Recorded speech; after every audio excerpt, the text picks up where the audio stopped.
Thanks, Andrea. I was going to say we have another great example of collaboration to view this afternoon. So the Ministry of Children, Community and Social Services, along with the Provincial Network Human Resources Committee, came together to revitalize and modernize the core competencies to ensure that they were aligned with the journey to belonging. So I'd like to introduce you to Elizabeth Foreman, Anne-Marie Benetti, and Anne Hines, who are here today to introduce us to the new improved core competencies. So I'll hand it over to you. Thank you.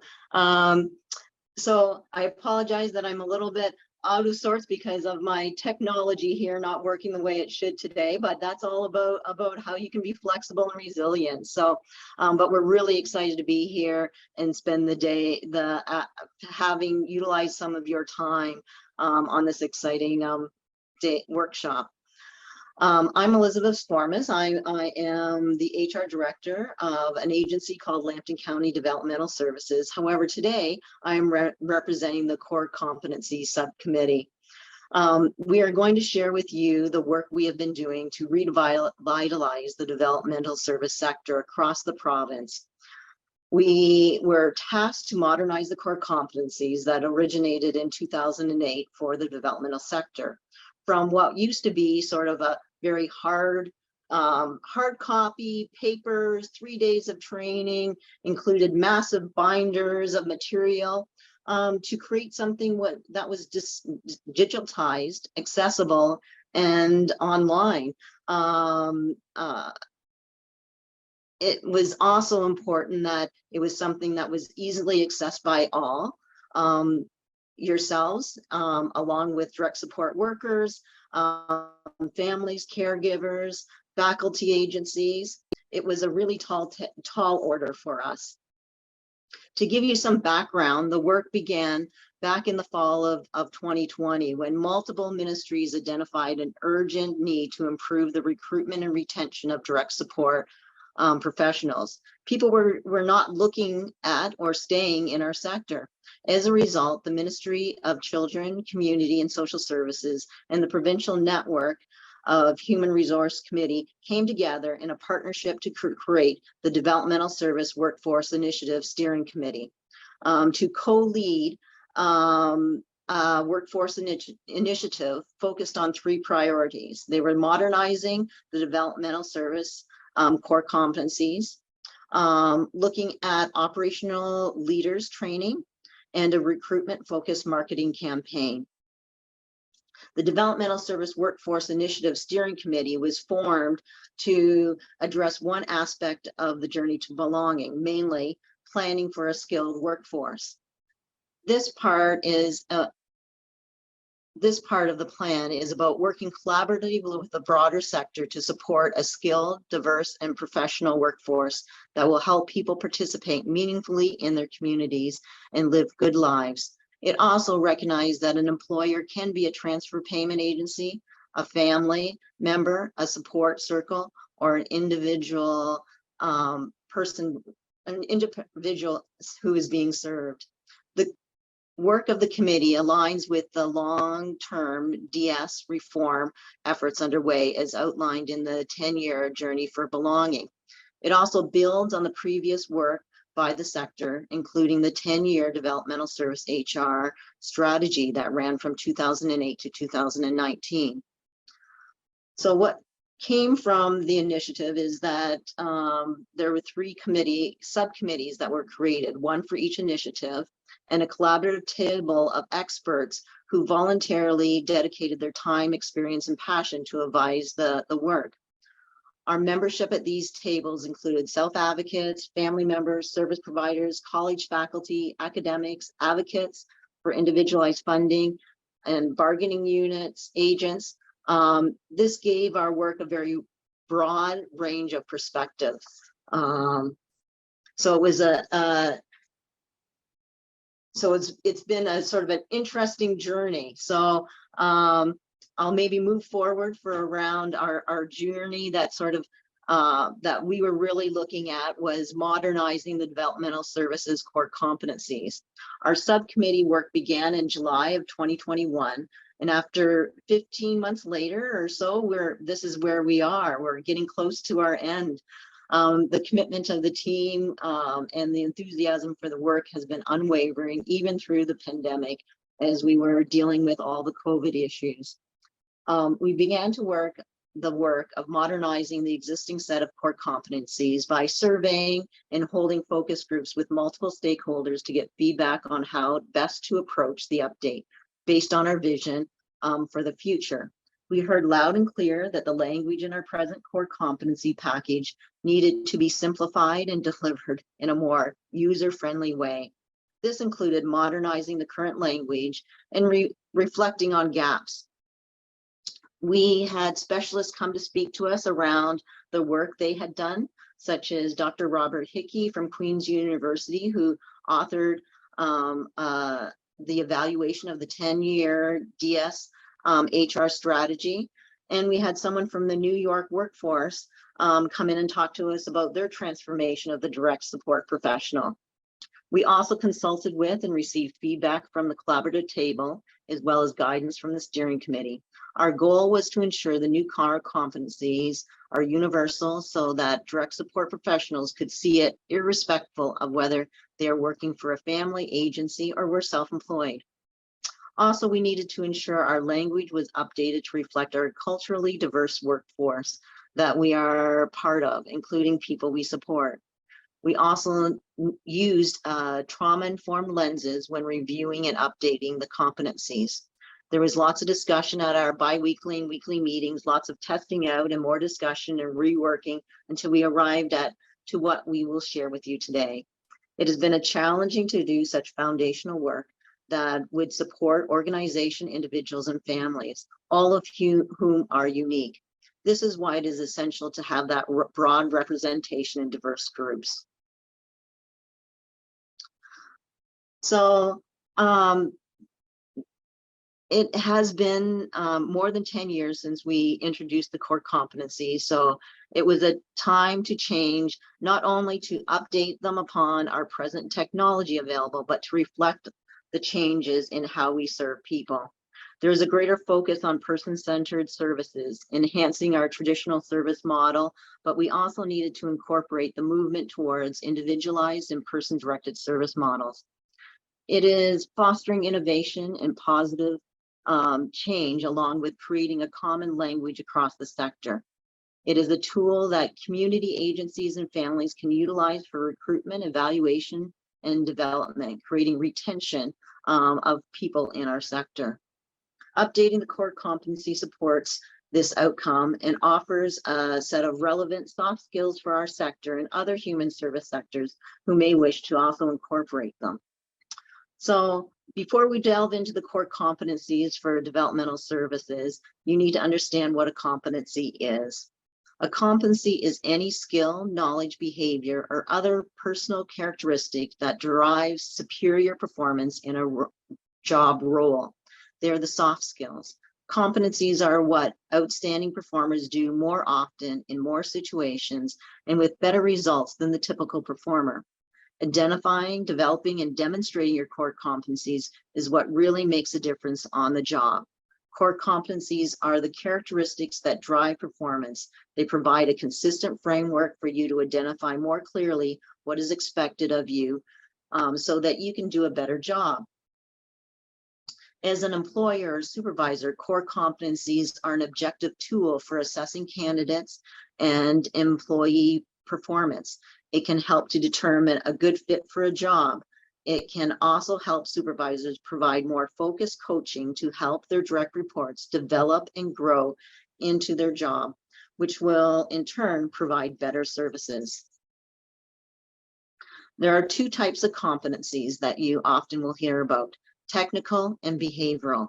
Technical competencies are the skills and knowledge required to do the job. They are what you need to know or know how to do as the qualifications for that position. For example, understanding the various policies and procedures that apply to your role-specific credentials that may be required, for example, administering first aid or utilizing nonviolent crisis intervention. Behavioral competencies are the behaviors a person demonstrates in performing the job. They are how an individual approaches the work. We call these behavioral competencies or core competencies. Competencies can be thought of in the term of an iceberg. Performance is driven by a number of factors in people.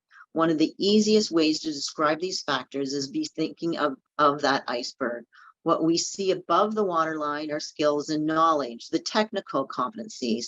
Skills are the things a person knows how to do well, for example, medication administration. Knowledge is what a person knows about a particular topic. For example, basic principles related to safe management or prevention of aggressive behaviors. Skills and knowledge are easy to see and identify, easier to develop, and essentially essential to perform the job, but they rarely predict or drive outstanding performance. They're often what one sees on a resume. Below the waterline are the other factors related to performance, the key drivers of behavior and performance. They're not readily apparent and harder to see in someone. However, they are critically important as they tend to drive people's long-term behavior and thus their long-term performance. They help determine whether someone is well matched with their job. The better the match, the more effective and satisfied a person will be in carrying out the job, what the job requires. Below the waterline, you will see 4 personal characteristics. So there's values. What a person believes in is important. For example, if a person has an attitude or value that supporting people is important, that person may be driven to provide better support more often than someone who doesn't feel the same way. Another is self-image, the way a person sees themselves, the inner self, for example, seeing oneself as a teacher or a leader, such as some doctors may see themselves as experts and focus on how much they know about a particular specialty or how much skill they have in a particular area. Others may see themselves as helpers, focusing on what they can do for others.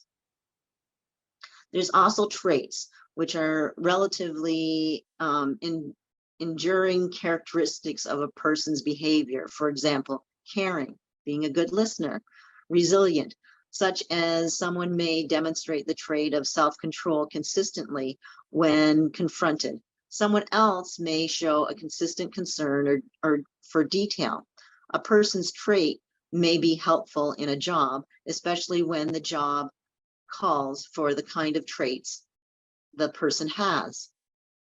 Motives is another area characteristics. These are the non-conscious things a person consistently thinks about or wants that causes them to take action. They're what naturally energizes a person and are formed early in our life. For example, a person may be highly achievement orientated, and this may drive their performance on the job, always striving to improve performance and achieve results. Or a person may be motivated by affiliation or friendships, and this may drive their performance because the job involves collaborating with many people. So at this point, you may be wondering if competencies can be developed. The answer is yes, all competencies can be learned and developed over time. Because it's typically easier to develop those skills and knowledge that are above the waterline, it's critical to focus on the behavioral competencies during the recruitment and selection process, the ones below the waterline. Again, while the technical skills and competencies are critical to get in the door, it is the core or behavioral competencies that will lead to success once in a position. So we can now look at where our starting point was for what we used to have. So we started with 19 different core competencies that included 4 threshold competencies, as well as 5 different level systems. What is important to note is that every position had multiple levels, which could go up to 5. Some positions did not identify with a competency. For example, a direct support professional was not linked with developing others and leading others and holding people accountable. We felt that this did not necessarily allow for growth and made us think that maybe we can do things differently. And so here we are, our modernized core competencies. Our competencies have gone from 19 to 10. We have advocacy, problem solving, and decision making, facilitating growth and development, valuing equity, diversity, and inclusion, strategic thinking, championing change and innovation, building relationships, inclusive leadership, and resource management and resiliency. We have modernized the language, reducing the overlap, and looked at them through the lenses of diversity, equity, inclusion, and trauma-informed practices, along with incorporating person-centered and person-directed practices. We considered the vision of Journey to Belonging and how these foundational competencies are integral on helping us to achieve this future. We are aware and needed to consider the core competencies are universal and applicable to all stakeholders, whether it be agencies, employers, families, individuals, or independent contractors. So I'm going to pass it over to Ann Hines, who's going to take us on a little bit journey around where we went from just having those core competencies. Thank you, Elizabeth. What a great job explaining the background. It's a lot of understanding in terms of where we've come from and where we landed. So not only did we kind of reduce going from 19 core competencies down to 10, we also changed the way how we're looking at core competencies and how we're seeing them in terms of our growth through those core competencies. So you'll see here on the slide that we've kind of developed more of a growth level rather than some of those other levels, or a growth stage instead of the other levels that were represented by the previous model. So you'll see that each core competency actually has been mapped to each one of these stages. And I'll explain that further as we go along. But the basis of this particular slide, the thing to take away, is that there is room for movement. There is room for growth for every single person, no matter what your role is. So let's go to the next slide here, and we'll start explaining what each one of these are. So when we look at emerging, this is where the focus really is on building that self-awareness and really owning your own behavior as a person delivering services and supports. Whether you are delivering services and supports within an agency, or you're working with families, or you're working in another capacity in terms of really trying to increase somebody's best life, right? Or helping somebody live their best life. So emerging is really about that foundational stage where it's early development, we're promoting positive change around us, but also within our own selves. It demonstrates an understanding of why the competency matters through sharing examples and action. So you're exploring it. And it really demonstrates initiatives, or the person in the emerging stage really seeks out active engagement in learning and self-development of this particular competency. Let's go to the next slide. So that's emerging. Are we going to show the slides, Anne-Marie? Or the videos? I can't remember if we were going to. We can. I just need to stop sharing and share again so I could show we could show one of these. Just give me one. Excellent. So these are the new. So when we look at modernizing the core competencies, not only did we shift what the competencies were and how we're going to understand them and how we're going to grow through them, but also we looked at providing a really good set of videos that can help understand those competencies further in lots of different ways. So Anne-Marie will talk about that in a little while, but also a website. So we've done kind of a comprehensive thing. So lots of that to come in further in our presentation. So let's watch this video. This is about strategic thinking and that competency.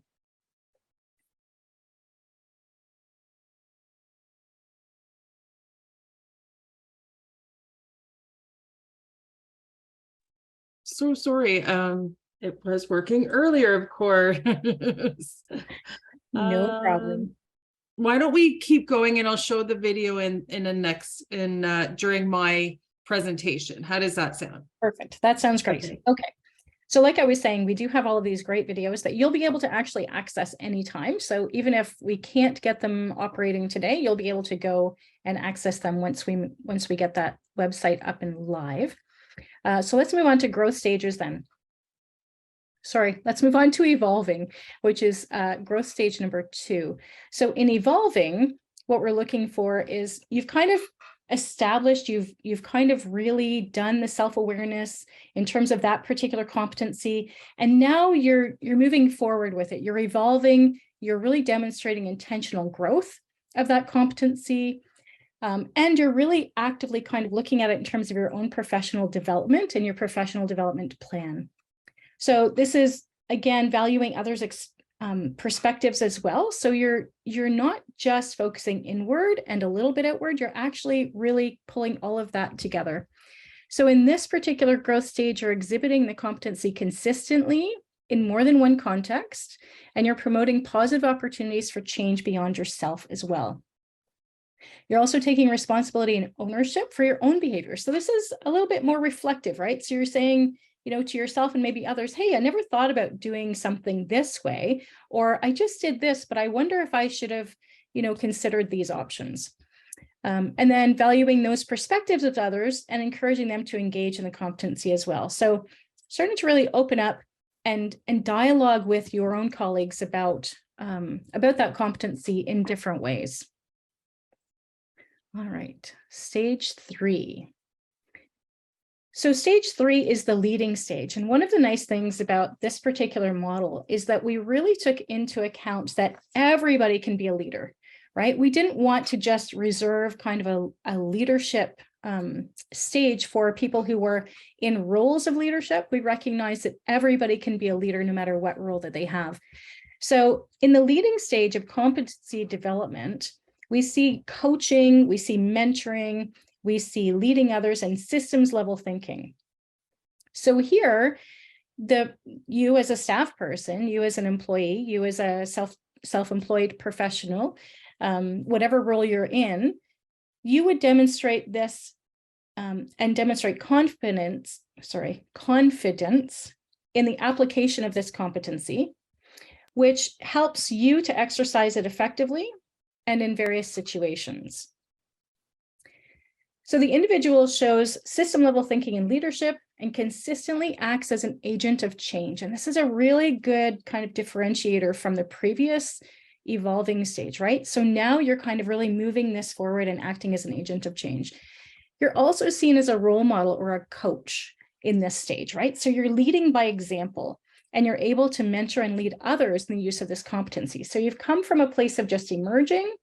You've got that self-awareness, you've moved into evolving where you've become confident in that. Now you're actually moving from not just being confident, but also helping others to develop that as well, and leading others in the use of that competency. All right, we can jump down to influencing, which is stage 4. There's another example, another video. We scattered them all through this. I'm sure you'll really enjoy them. So influencing is stage 4, and you'll remember that pyramid as it went up. So it started with emerging, then evolving, then leading. Now we're at influencing. And influencing in terms of competency development is really that in-depth mastery. This is where, you're using this competency as a driver of positive change. So you've acted as a change agent. Now you're looking at change from a transformational perspective at lots of different levels, right? So organizational level, so within your work context, but also community levels. How can we engage in our community more with families, within the sector, right? Within developmental services as a kind of sector, and then also within broader society. So you might be doing some advocacy and might be able to engage different people and different systems.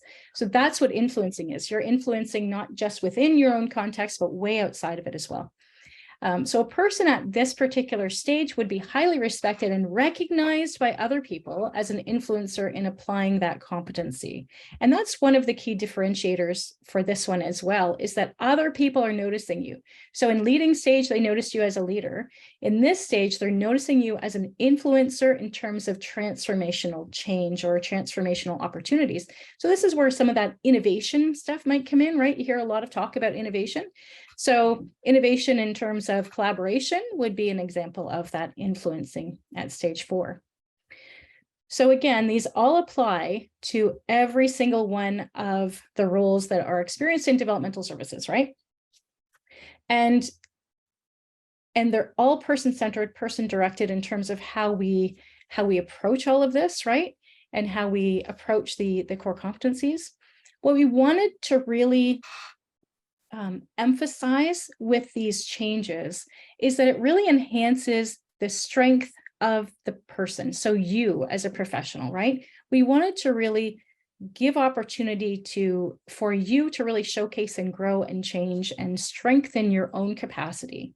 It also shows that continuous growth. We're always, as professionals, wanting to continually grow. And you've talked about this in your studies, right? I know that at Fleming College, where I teach full-time, except I'm on sabbatical right now, but usually when I'm teaching full-time, we talk about this all the time, right? Every one of your faculty, I'm sure, is talking about that continuous growth. It's important to always be developing. It also focuses on engagement and commitment, right? So this is about you being committed to your own professional life, but also in terms of the quality of supports and services that you provide. It focuses on behaviors instead of professional levels. So we talked about that a little bit. That everyone's a leader. I keep going back to that because I think it's such an important point. And it builds talent beyond a role. So it kind of, that links in with the focus on behaviors versus positional levels. So it doesn't matter, you can move around in one agency or in several agencies or within the sector, and those competencies are still going to be relevant no matter where you go. This really is a true development tool for you yourself as a professional. All right, I'm going to hand it over to Anne-Marie, and she gets to do the fun stuff with all the technology.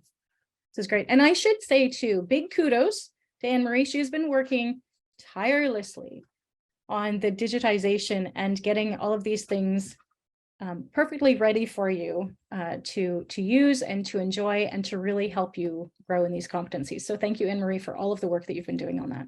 Well, it's been a whole team, and I just have to say, I am so excited because I literally pressed the button 30 minutes ago for the website to go live. So you all are the first to actually see the live website, which I am super, super excited.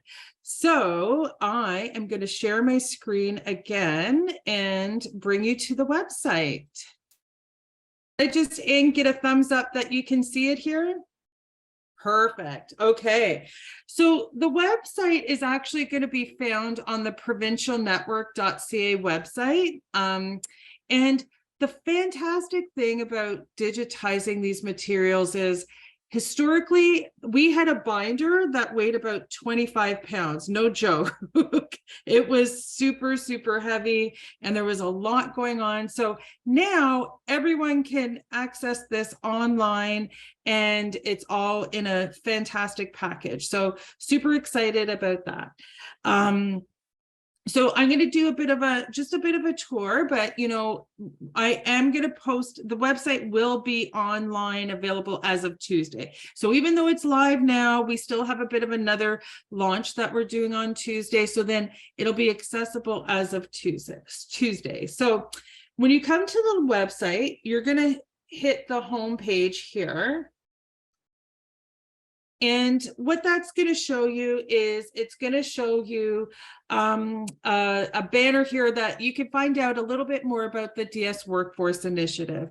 And this really talks about what's happening in the sector and how it's related to the future of the sector. You all are the future, and it's really important to keep up to date on what's happening, how it's going to impact our work, how it's going to really enhance the lives of the people that we support. So all of that is involved is around the journey to Belonging. So here you can click on and find out more about Journey to Belonging, and you could also learn more about the Workforce Initiative. So that's off the bat. So for you, this is again one go-to spot for you to find out about all of those initiatives. Then we're going to get into the core competencies. So basically, the way that the website and the learning on the website is displayed is really into what we're calling modules. So you have your introduction to core competencies. You have the opportunity to do a self-assessment. You have there's a section called coaching, which is for supervisors and families that are hiring staff to go in and learn how they could coach their staff. And then there's behavioral-based interviews, which I'm going to get into in a minute. So I'll do a little tour about each section so you can see what's in there. So the first section is, and there's going to be some sections where you have to sign up for and some that are open for everyone. This Intro to Core Competency section here is for everyone. So when you go into this module, what you'll see again is this top banner, and the very first thing that you're going to do is click on this video. So this video is a 17-minute long video, and it really gives you that foundation, the basis. What are we talking about with core competencies? How does it affect your work? How does it affect the people that you support in having good lives in their community? So this is the intro. So that's the very first thing you're going to do. You're going to watch this intro video, and then afterwards it's going to tell you about, you could go in, you can learn a little bit more about the intentions of the core competencies, and then you could even go back and find out about the backgrounders. We started core competencies probably now, in 2008. So, and you are all familiar with core competencies, and this gives you sort of that history, that background about how they started. So this is a bit of a more information here. Then you're going to see again what Anne was just talking about, the description again of all of those growth stages that we had just talked about. So again, it gives you the definitions, what it means to be at the emerging level, what it means to be at the evolving, and so on and so on. So this gives you that overview of all those different levels, growth stages. Then basically what you're seeing here is all of the 10 core competencies, or what we call the core competencies dictionary. You might remember the dictionary from your learning as well. When we had 19 core competencies and so on, we called it the dictionary. So here's the dictionary online. And when you go into each of the core competencies, it will show you what that means, what the definition of the core competency is, and what those stages are for each of the core competencies. So right now we have advocacy. So talking about advocacy is the desire, determination to champion a cause or issue and try to get others to support it. It realizes the importance of amplifying the voices of the person or family, creating space for them to advocate on their own behalf. This is a huge difference from the previous core competencies. If you remember the previous one, if you remember from your learning, it was called advocating for others.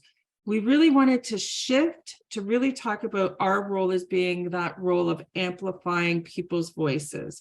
So you'll see the difference within this advocacy competency. And then you go through again all of the different stages within advocacy. So I'm just kind of going really quickly, but after Tuesday, you could go in and do a bit of a deeper dive within the competencies. So basically what you'll do then is, again, you're going to review all of the competencies. You're going to read all about the growth stages for each of the competencies. And then after you do that, you're going to get to take a quiz. So again, test your knowledge. You're going to be given some scenarios in the quiz. So in this scenario, Ty has expressed an interest in getting a job. Ben, their staff, has committed to helping Ty reach their dream. Ben arranged a meeting with Ty to find out what Ty's interests are and what skills they currently have. Ben expresses how impressed he is with current skills and that he believes Ty can reach his goals. Ben provides Ty with opportunities to try different jobs to find out what might best suit Ty. He has a follow-up meeting with Ty to discuss. Ben hears Ty's thoughts, offers encouragement, and plans next steps. So based on all that reading you've just done, you're going to say, okay, I think that they are at, I think it's the growth, resilience at the emergent stage, let's just say. So you're going to click on, and it's going to say, oh, actually, no, it's the facilitating growth and development at the emerging stage, and it explains why. So this is, again, another really cool feature on this website is really to, again, quiz and test your knowledge. Okay, so that's section 1. The other section is you're going to be able to do a self-assessment, which again is really cool. So you're going to look at, again, the core competencies. You could pick 1 or 2 that you're really interested in starting to like assess what stage you're at. So let's say we're going to start the champion change and innovation. So what you're going to do is you're going to go in, you're going to start your assessment. And you're going to, again, read all of the behavioral indicators for that competency. So again, all the stages: emerging, evolving, leading, and influencing. So once you review it again, you're going to go in, you're going to start to think about it, and you're going to think about it, and you're going to think about your own examples in your work, and how it might show what stage you're at that level. So here you would start to write an example, very similar to what we just talked about with Ben and Ty. So you would write an example based on your own experience. So once you put that example, we have some tips and tricks on how to write those examples here as well. You'll see some instruction here. So you write your example. So yesterday I was at work and I so once you write that example, you then, it wants me to write an example. Let's just test it out here. And then you're going to click off all the behaviors your example shows. So it shows that I have a person-directed approach that is responsive to the needs of the person and the needs and the preferences of the person. So again, you're going to click off what those behaviors, what that example demonstrates, what behaviors. Okay. And then you'll have see, it doesn't want me to go. It wants me to click off some pieces here. So then what it does then is once you're all done, you're going to check with your mentor. Really, the whole point is really to check with your mentor, to go through that, again, that professional development. Say, okay, I think I'm at this stage. Let's have a conversation. I want to talk about what my example is. And you have that conversation with your mentor, who could be, your supervisor, it could be a coach, it could be a family member that hired you. So you have that conversation, and then you both say, yes, okay, you're at the emerging stage of facilitating growth or champion change and innovation. Great. So, you confirm that. You can say completion, and you could get a badge, and then you can, sorry, it just makes me go through. So I'm going to email my mentor, going to confirm my stage. And then it's fantastic. So then great, you're at this stage, but now I want to know how to get to my next stage. So then you click here and you get some more resources and some activities that can help you to get to that next stage. So now I'm at emerging, I want to get to the evolving. So I can do this. I can watch these videos. I could read this book. I could do these activities. So this development resource guide really helps you to get to that next stage. And then again, you just keep moving through each stage, or you could just really focus on getting even more skills at one particular stage. So that's all part of the assessment piece. And I know I'm talking really fast, but again, you'll have the opportunity to go in and to like take a bit of a deeper dive when the website's up next week. The other section is really around coaching. So this is around, again, that person, that mentor, that supervisor, whoever it is, how they could help you in developing your own professional plan. So there's again, a video that helps to explain and to give them some direction, as well as some tips and some guides as well. So those again are for the supervisor. The last section that I'm going to show you is around behavioral-based interviewing. And this is the style of interviewing that typically DS agencies use when interviewing for positions within our organizations. And it's really looking at making sure you're finding the right person, but really looking at how people will approach the job, what behaviors, again, what competencies. So it's a really good way of people being able to highlight the skills or their past experiences that will help them to describe what they did in the past, which really helps them predict what they will do in the future. So in this section, you have in this behavioral-based interview, you have two sections. You have I'm hiring or I'm looking for a job. So most of you are going to be looking for a job, I assume, after, and there's a lot of jobs out there. And I really hope that you find developmental services a rewarding career, because I have for the past 30 years, and I'm just so excited to see all you students coming into the DS sector. So when you're going into I'm looking for a job, I would recommend that you watch this video, because this video is really going to help you to prepare to for that interview, okay, using the STAR method. You know what? I think we have a few minutes. I could probably show parts of this video and you can get a good sense of this one. So I am going to press play and give me the thumbs up if you could hear it in a second. Now it's time to get ready for a behavioral-based interview. In this module, you will learn what a behavioral-based interview is and why it's the most used method of interviewing in the developmental services sector.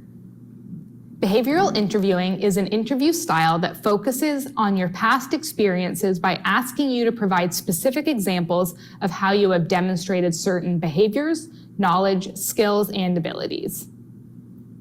Behavioral interview questions tend to be pointed, probing, and specific. Unlike traditional interview questions, behavior interview techniques look for concrete examples of skills and experiences that relate to the specific role. It's not how you would react in a certain situation, it's describing how you did react in the situation.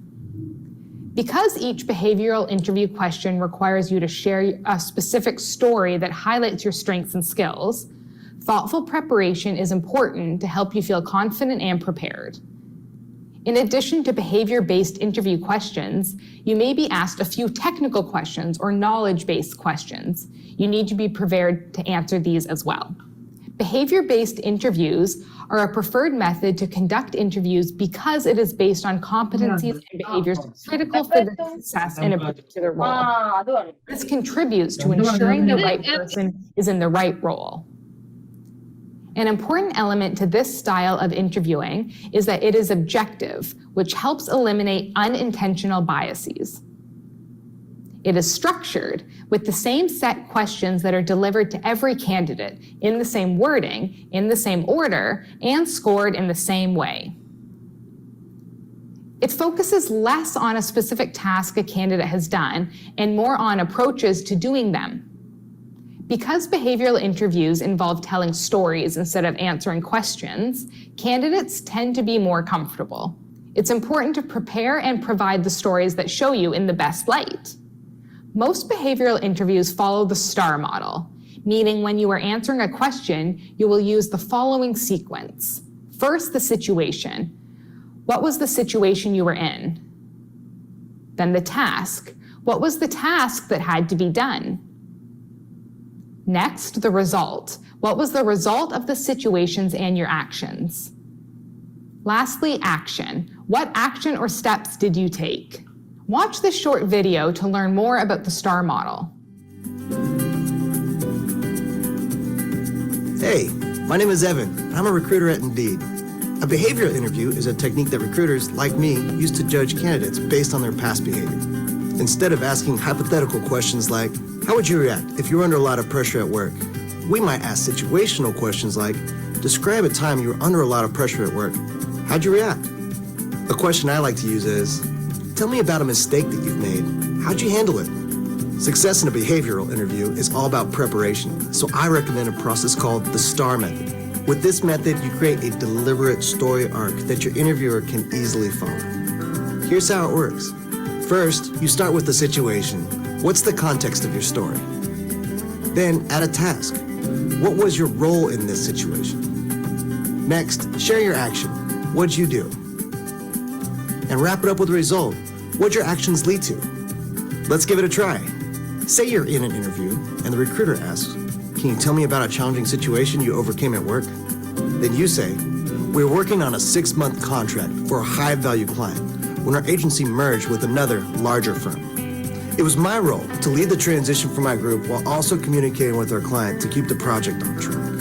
I set up weekly check-ins with the client to update them on the progress of the merger. I also had regular one-on-ones with each person on the team to assess how they were handling the change. We ended up completing the project on time, meeting all their needs.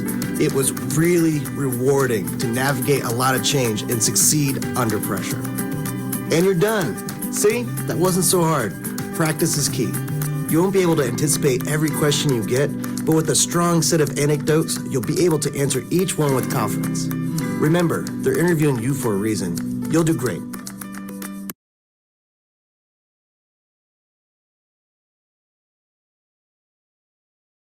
Sorry, I was talking there, I'm muted. So that's just a little tidbit of how to prepare for an interview. So you could see how that gives you some really good tips and tricks for preparing for a behavioral-based interview. So really important to look at that within this section here. So I know we have about 5 minutes left, but again, the website will be up next week and after Tuesday, and really hope that you go in there and you take a peek around and you give us feedback, because we always are looking for feedback and how to make things even better. So thank you all. I'm going to pull up the PowerPoint and then hand it back over to my colleagues. Just give me 1 second here. Okay. Thank you for everything. You're welcome. Okay, and I think I'm handing it back over to Anne.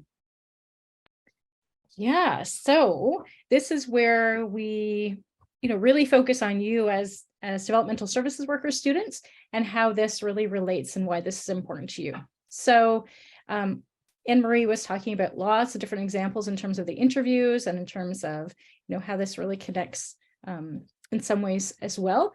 We're going to focus a little bit on the fact that most colleges, all of the provincial colleges funded publicly, have embraced all of the core competencies that were previously in place. And so all of your college coordinators, all of your program coordinators are working hard, and your faculty, to incorporate the new core competencies now into those curriculums. So they're behind the scenes working on all of that. You may have already seen, based on the launch at the HR forum, some of that as well. Yes, absolutely. So Holly's just said that faculty are working on how to introduce it as soon as possible. Indeed, I know that there are lots of faculty working hard at trying to do that so that they can unveil that to you. And now that the website is up and ready as of Tuesday, and that launch on Tuesday is going to be very exciting,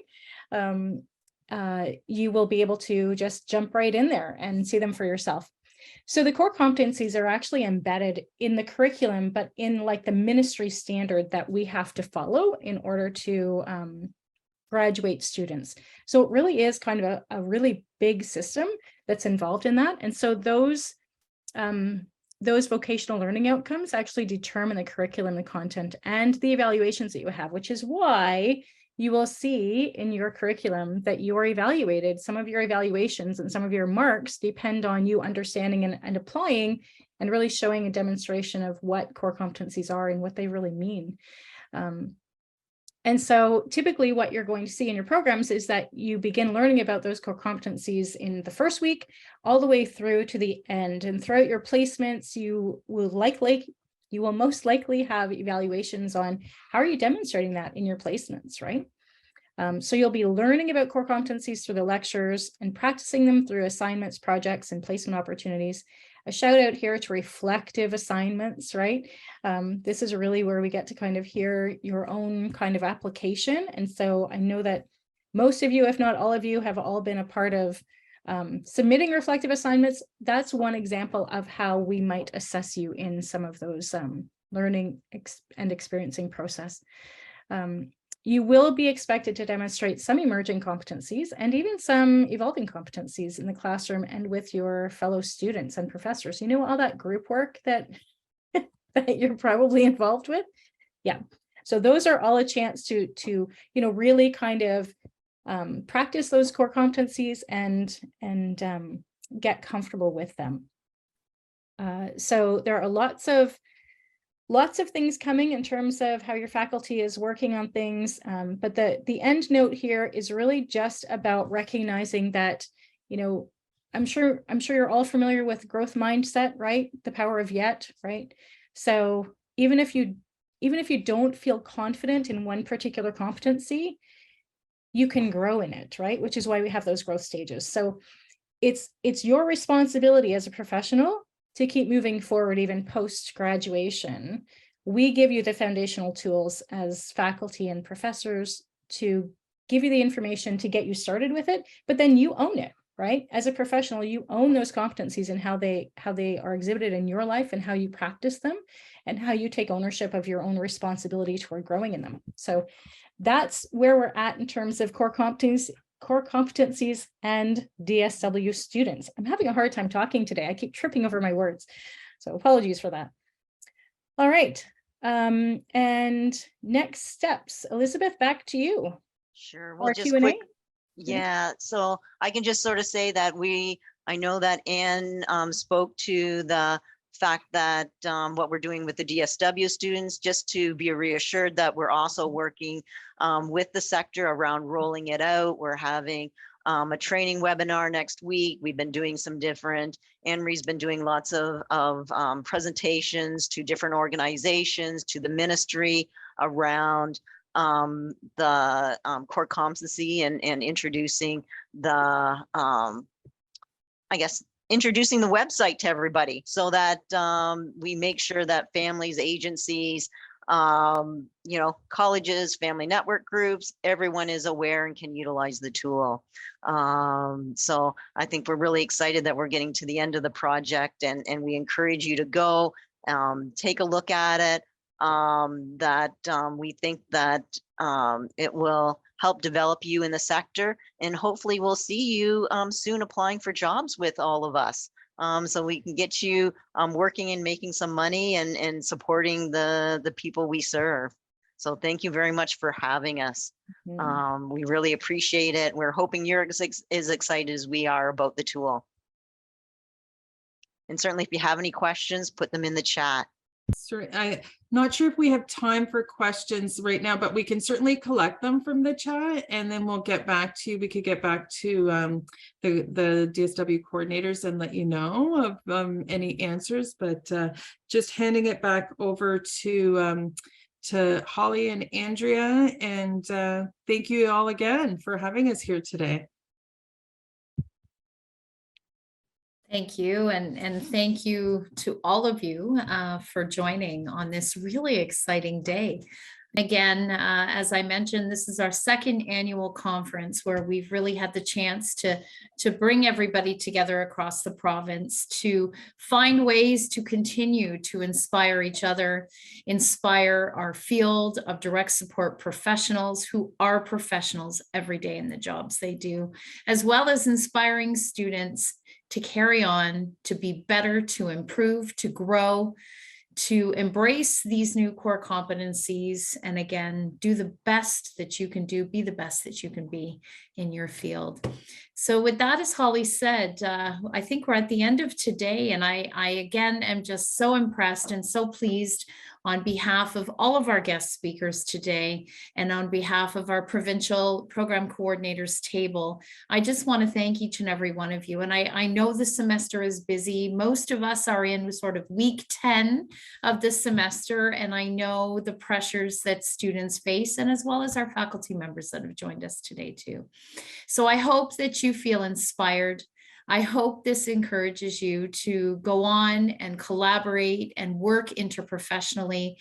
Do what you can to work interprofessionally as a student. Get to know other students and other programs within your faculties of human services and community and social, and do your best to work with them now. The literature tells us that the more students have a chance to connect and work together collaboratively and interprofessionally while they're in post-secondary education, we know the outcomes in the field are even greater. And this translates to the very wonderful work that you will do and that you're doing now with people that you are supporting in your communities and in their communities and around our province. So thank you for joining us today. Thank you to the Provincial Network for their support. Thank you to all of our wonderful presenters today. And I look forward to seeing you here next year. We're hoping we can bring you the same opportunities next year as we continue to inspire and honor and appreciate and celebrate the work of developmental service professionals across the field and across our great province. Thank you and have a wonderful day.